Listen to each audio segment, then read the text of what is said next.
कहानी की शुरुआत में हम बेबी नाम के एक ड्राइवर को देखते हैं जो एक बैंक के सामने अपनी कार रोकता है और बेबी आज इस बैंक को लूटने वाला है। बेबी इस मिशन पर अकेला नहीं है, बल्कि बेबी के साथ 3 और साथी भी हैं, जिनमें से एक साथी का नाम बड़ी है और इस टीम में बड़ी की वाइफ भी है जिसका नाम है मोनिका, और इस टीम का चौथा आदमी है ग्रिफ। और अब ये तीनों लोग प्लान के मुताबिक मास्क पहनकर बैंक के अंदर चले जाते हैं और बेबी कार में उन तीनों का इंतजार करता है और तीनों बैंक के अंदर लोगों को होस्टेज बनाकर बैंक लूट लेते हैं। ग्रिन बेबी से कहता है कि गाड़ी को आगे की तरफ भगाओ, लेकिन बेबी गाड़ी को आगे ले जाने की बजाय रिवर्स मोड़ लेता है और दूसरे रास्ते से जाने लगता है, क्योंकि बेबी को पता था कि आगे पुलिस ने हमारा रास्ता घेर रखा है और इस तरफ से हम पकड़े जा सकते हैं।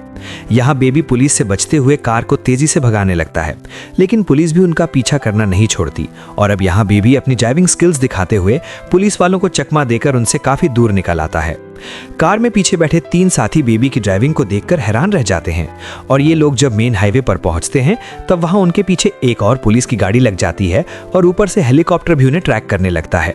लेकिन यहाँ पर बेबी समझदारी से काम लेते हुए पहले से बुलाई गई उन्हीं की कार की तरह सेम दिखने वाली 2 रेड कार के बीच में अपनी कार लगाकर पुलिस को चकमा देकर निकल जाता है और एक पार्किंग यार्ड में पहुंच जाता है, जहां ये चारों कार को बदलकर अपने बॉस की जगह पर ते हैं, जहां इनका बॉस पहले से ही चारों का इंतजार कर रहा होता है।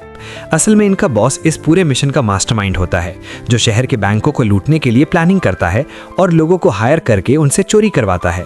आज इनका बॉस बहुत ज्यादा खुश होता है क्योंकि इसके लोगों ने बैंक लूट लिया है और बेबी की ड्राइविंग स्किल्स की वजह से इस बार भी पुलिस उन्हें नहीं पकड़ पाई।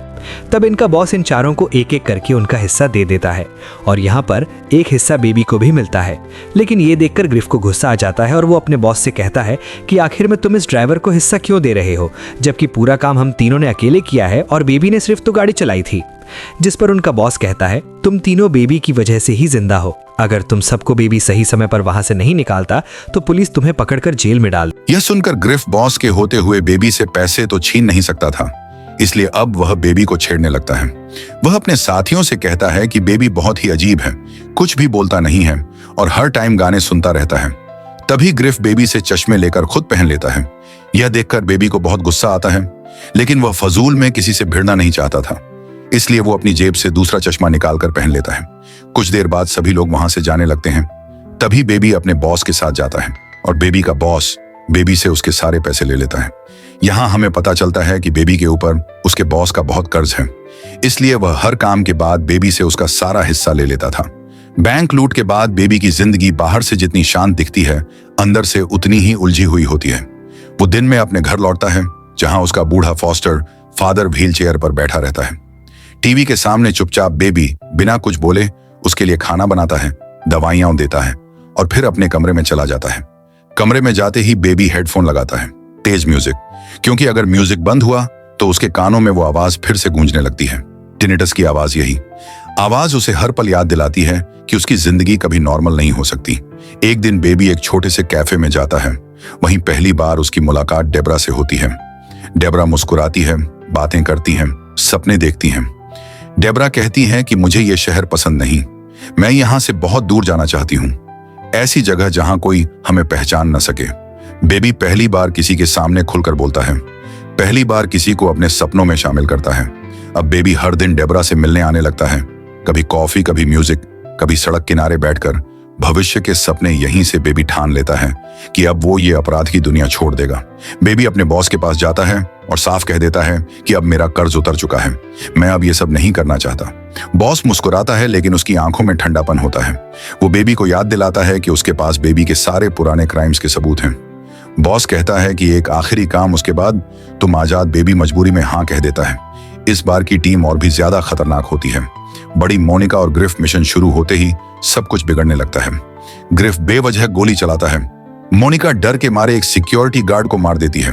बेबी गाड़ी में बैठा सब देख रहा होता है, उसके हाथ कांप रहे होते हैं। ये वो लाइन थी जिसे वो कभी पार नहीं करना चाहता था। पुलिस पूरे शहर में अलर्ट हो जाती है।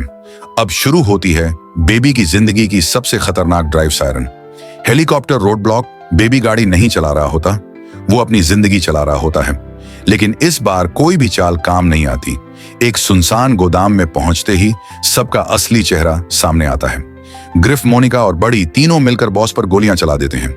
पैसे के लिए, लालच के लिए बॉस आखिरी सांस में बेबी से कहता है कि भाग जा और डेबरा को बचा ले और अब ये तीनों अपने बॉस का बदला लेने के लिए उन पर गोलियां चलाना शुरू कर देते हैं। तब बॉस बेबी और डेबरा को भागने को कहता है और अकेले ही उन तीनों लोगों से लड़ने लगता है।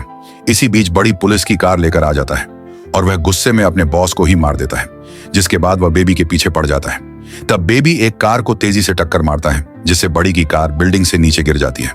लेकिन बड़ी कार के गिरने से पहले ही उससे उतर जाता है और बेबी पर गन पॉइंट करके उसके कानों के पास गोली चलने लगता है, जिससे बेबी नीचे गिर जाता है और उसके कानों में बहुत दर्द होने लगता है, क्योंकि बड़ी को पता था कि बेबी को टैनिटस नाम की बीमारी थी और अब कान के पास गोली चलने की वजह से बेबी को तेज तकलीफ होने लगती है।